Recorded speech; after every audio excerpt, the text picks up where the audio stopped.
Setiap detik dalam video ini adalah jejak kebaikan yang pernah beliau ukir.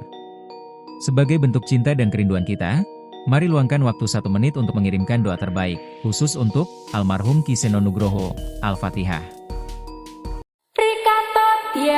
Tak kandhani lelakon ning alam kadang kuwi sedilo lelakone wong urip ning jagat kuwi paribasan ana wong nyebutake mung sak geblaring atin nanging lelakon sak nyatane kuwi dumadi ana ing loka boko tegese ana ing alam boko kono yen tumindakmu ning jagat kuwi tansah sasar susur demen ngendak gunaning jalma tumindakmu antara budimu candala sesuk nggonmu nyaur ning panane kewuan tak kandhani kewuan kamu bakal nyaur kan wurung apa bakal nampa masiksan ing nang pangapura nanging yen kelakuanmu ning jagat tansah tetep ati suci payung budi rahayu yen pancen lakon panunggayu kawruh kasampurnan kawruh panunggal bakal entengake batiku dono bapak.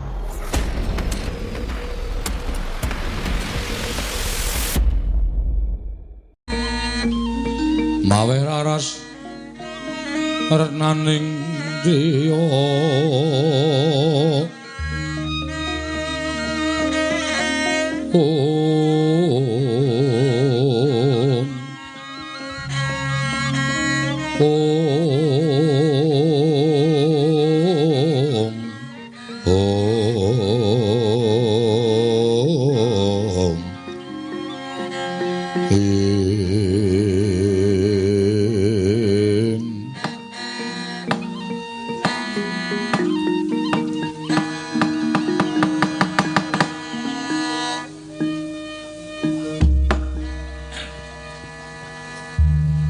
Mbak Ne, ora wonten dawuh napa Mas? Mumpung iki ana wektu sing mirunggan, iso sak pejagong. Mergo aku nek esuk iki mesti wis tindak kantor pos. Nggih. Monggo aku nek rawuh ki sore. Dadi nek ketemu karo kowe iki arang-arang, monggo kowe lemu nyinden ya larise ora jamak. Nggih. Ha iki mumpung ana wektu prei ngene iki iso sak pejagong iki janjane aku arep takon karo kowe, aku ki arep kepengin ndudah gegembolaning atimu. Ning tak jaluk kowe sing jujur, Aja nganti kowe ngapusi karo wong lanang, merga wong wedok sing gelem ngapusi karo wong lanang kuwi ukume bakal disiksa dening neraka. Nggih. Ki Lurah kula namung nderek pandangon paduka. Anake dhewe Sinalawati ki wis gedhe. Wis carane kembang kuwi wis mekar. Mula ora aneh nek akeh tawon sing padha kepengin ngisep sarining kembang utawa ngisep sarining puspita. Mbuh tawon saka ngendi? Aku ora ngerti ning embane kaya ngono kuwi sing jeneng duwe anak wedok ki nek wis remagang dewasa kuwi pancen yo angel tenan ling ngrangkani karo bocah wedok ki angel tenan. Mula kudu ngati-ati ngulatake karo cah wedok. Sama-sama anak-anak dhewe iki pamit belajar kelompok ya diulatke tenan. Nek perlu ning omahe kopo kancane sapa wae dinguk. Kala mangsa wong tuwa ki nginguk sinau tenan apa ora mergo tanggane dhewe kae akeh sing aku belajar ke kelompok mulai-mulai meteng ku ya pirang-pirang. Nggih. Mula kudu digatekke. Nggih Ki Lurah, napa sing panjenengan dawuhaken badhe kula candhi nggo jimat bener. Nah. Pirang-pirang dina iki aku kok kaya piye ya rasane iki atiku ki janggel. Kersanipun menapa? Kuwi lho apa bingung, aneh. Delok karo kahanane anakmu wedok. Kersanipun pripun? Bocah kok anggere kowe ora ana ning omah kok ora gelem metu saka omah utawa sekolah kamar. Metune nek wis kowe neng omah. Monggo anggere pendak-pendak tak jak jagongan ki mesti aling-aling karo awakmu. Lilingguh ora wani cedhak karo bapak. Gek sawang kuwi raine kok pucet ora dipupuri wae kaya wis putih banget kae raine si Nalawati. Luwe-luwe ya yem tak andani. Pirang-pirang dina iki aku krungu kluru ing jago mongko durung wanci bar jam 12 bengi. Mongko ujaring para sepuh ila-ila padha ngandhakake nek ana kluruk jago sadurunge bar jam 12 ki jarene eneng wong meteng. Ya muga-muga aja merga upama nganti kateman karo anakmu Sinalawati kaya ngapa wong tuwa nggone wirang. Wong tuwa ning gula wentas sikil dienggo sirah-sirah dienggo sikil entek-entekane mung diletoki tletong karo anakmu wedok merga pokal gawene sing ora bener. Nggih, Ki Lurah, nggih. Lah saiki tak takoni. Bocah kuwi masuk angin apa bocah kuwi lagi lara? Apa bocah kuwi kena ngapa? Kuwi kowe matura karo Kakang Mas Pangeran Nalagareng. Nggih. Wis. Tak wenehi kalodhangan mumpung iki ana wektu sing mirunggani iso dienggo ngaso ning omah, kowe matura karo aku. Menawi kula matur kaliyan Ki Lurah Nalagareng. Kula niku ajre. Lho ngapa kok dadak mewek barang iki ngapa? Kok dadak nangis barang iki ngapa? Menika Ki Lurah ingkang kula antu-antu pandangonipun Ki Lurah Nalagareng ngrembak perkawis babakan putra panjenengan. Inggih menika pun Nalawati. Ora ngedeg-degi pikire wong lanang lho. Ora nganggo nangis-nangis ngono kuwi barang. Malah kemrungsung pikir aku. Ana apa kok dadak nangis barang iki apa? Anu Ki Lurah. Nak wonten paring dawuh biyo. Mbok kowe matur dhewe to, Nak.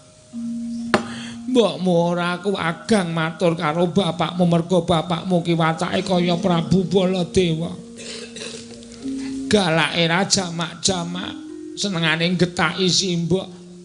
Engko nek jantunge simbok kumat. Sapa sing arep ngrukti karo simbok, Nak? Ora jane iki ngapa ta kowe iki? Nangis-nangis barang iki ngapa? Kok aleman? Nangis. Teruske. Ora suwe-suwe mangan selop. Lha kuwi urung matur wis kon mangan selop.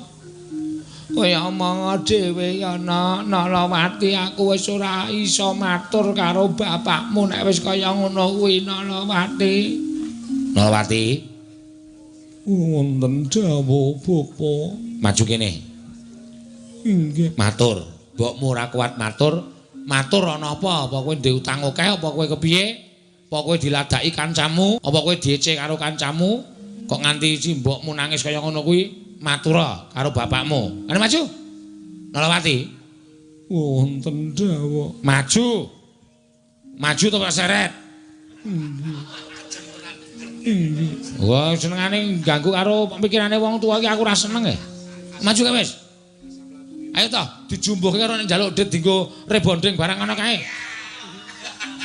Nek njaluk dit ngoso-oso nek kono matur karo wong tuwa kok ora gek cekat-cekat. Ayo kae. Maju. Maju apa tak jokke? Gawe maju.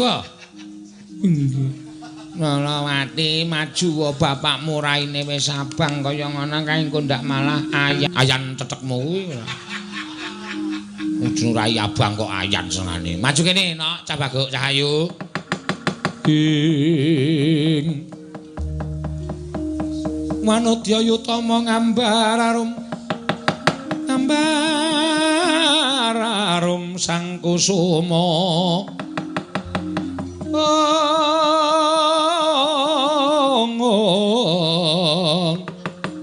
Gembrang-gembrang yen ngandika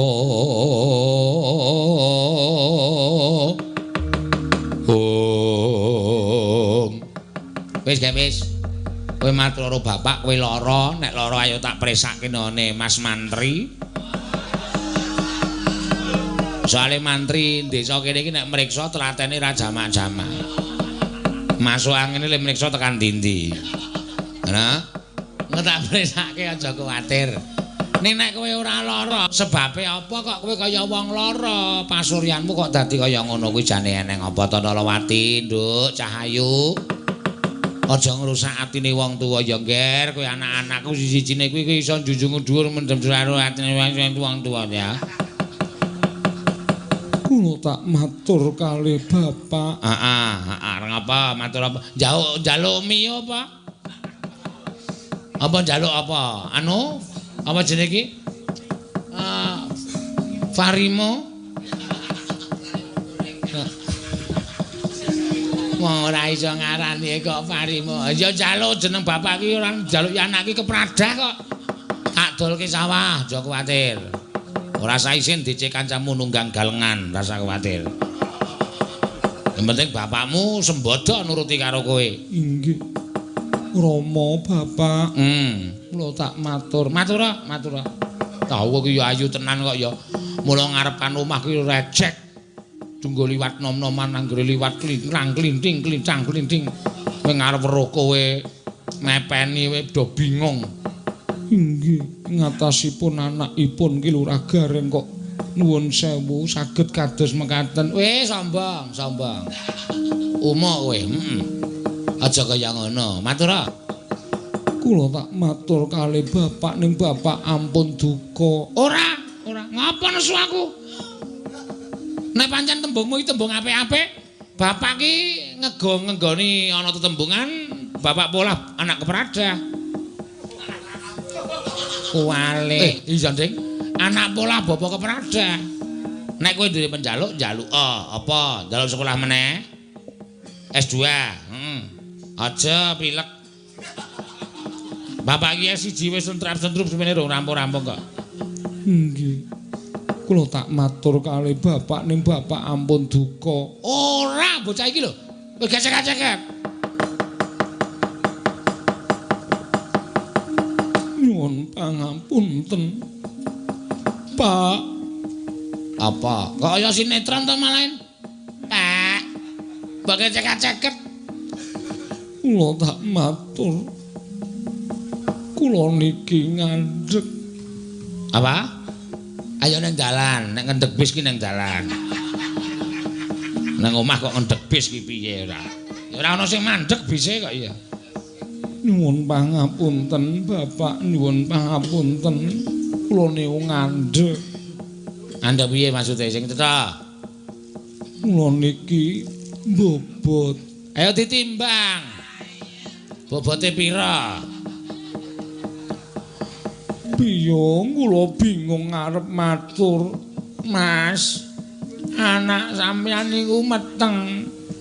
Ara wis tak tukoke bolam to. Tak mingkari masang to. Walah, wong kok pekoke kaya ngono. Pokok dengkulmu mlocot kuwi ora. Lagine mireng, anak sampeyan niku meteng bobot. Mateng bobot hamil.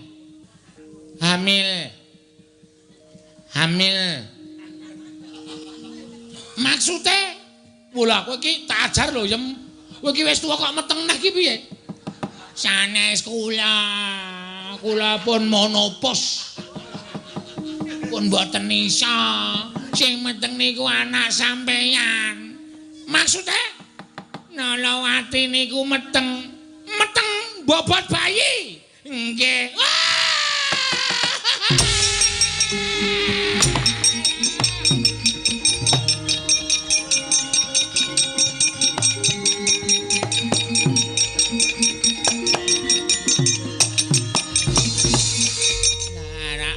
Ta kula niku ora gelem matur niku merga sampean mesti kaya ngenten niku nyajar, Mas ajar. Mas ampun ngenten sajar, Mas. Aja bapakmu ambegane kaya ngene iki apike dipateni sisan. Mas, ungu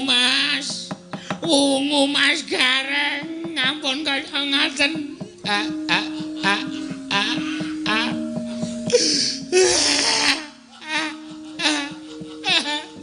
Yem. Kowe sing goblok. Kowe ora iso ngomong karo anakmu.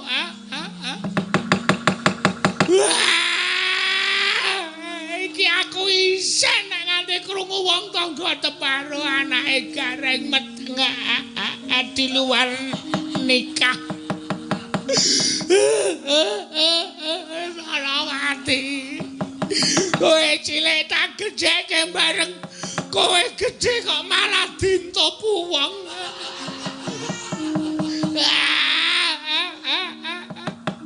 Piye kanane kaya ngene iki piye? Monggo kaya ngono kuwi ora iso diilangi, ora iso saya cilik ning saya gedhe. Mengko nek nganti saya gedhe. Terus do dirasani anake gareng sing wedok kae meteng. Isin tenan aku. Ning nyatane nggih pun kelakon, lelakon niku adile dudu dilakoni mboten sah ditinggal nangis kaya ngoten. Dalawati kowe piye to no mula wis tak omongke aja sok nganti saba ning gubuk asmara. Mergo nek nganti kowe kepilut janji mengko nek nganti lali janjine.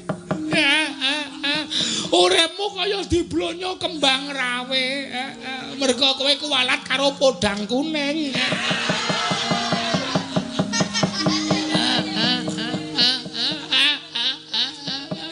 Nek nganti kowe kuwalat karo podang kuning nek wis kelakon kaya ngene terus dadine lagu rewel. Ngene salah ngono salah. Gek kowe sesideman karo sapa Nalawati lah kok dadi kowe mesti kaya ngene. Bapak, gundulmu kuwi kok meteng ro bapak piye? Nalawati niku manggil sampean. Ngundang sampean bapak kok dikira meteng karo bapak. Nek ya nek upama tak tinggal nangis ya ora ana rampunge ya. Areng apa tangisi setahun ya ora bakal rampung. Saiki ngene. Kowe jujur. Kahanan kaya ngene iki adile nek ora ditempokke karo sing tumindak ora bakal rampung perkarane. Nek pancen ana wong lanang sing tumindak karo kowe terus ora gelem tanggung jawab, jodoke lawange. Lho tak pacul ndase wae piye? Bapak. Piye? Sapa? Sapa sing tumindak? Sapa? Apa kawula kene? Kawula kembang sore kene? Apa kancamu wiyaga? Ha. Mergo do ganas-ganas. Ketoke tlecam. Ning medeni pokal gawene. Sapa? Kula tak matur ning bapak ampun kaget. Ya, wis matur. Sapa? Kancamu sekolah? Mboten. Lah sapa? Kowe dijenusik apa piye? Mboten. Wong pira? Bapak lho. Nggih namung tiyang setunggal. Sapa? Wong siji sapa? Nek kula matur bapak mboten duka. Ora malah bocah iki arep tak gorene tak kon tanggung jawab. Ngono lho, penak ngono lho. Ing tumindak menika anakipun Pak Lek Petro. Petro sanes. Engko gek kowe ming dolanan nirunge Petro.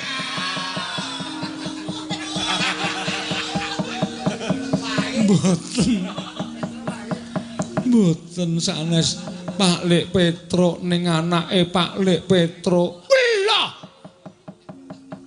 Anake Petro. Kasinggihan mekaten. Apa sih? Longkeng.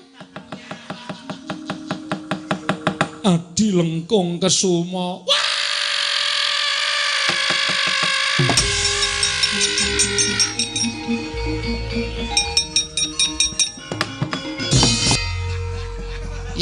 Yem buyer. Yem aku buyer. Petro. Maput meneh. Wong nek darah rendah ya kaya ngene iki, titik-titik pet-petan. Mas, pungu. Nek nangekke iki ora nggon meteng.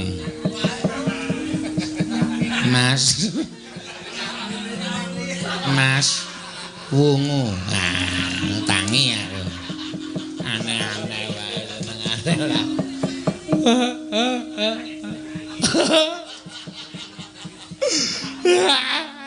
Nek wong liya wae karuane nggonku ngurus. Jadi iki ana. Nek dilemu dolan. Kowe dolan ubyang-ubyung anake petruk kae. Nek dilemu tumindak. Mulane sore dijak sesire anake Petruk malam Jumat Kliwon ki aja menyang.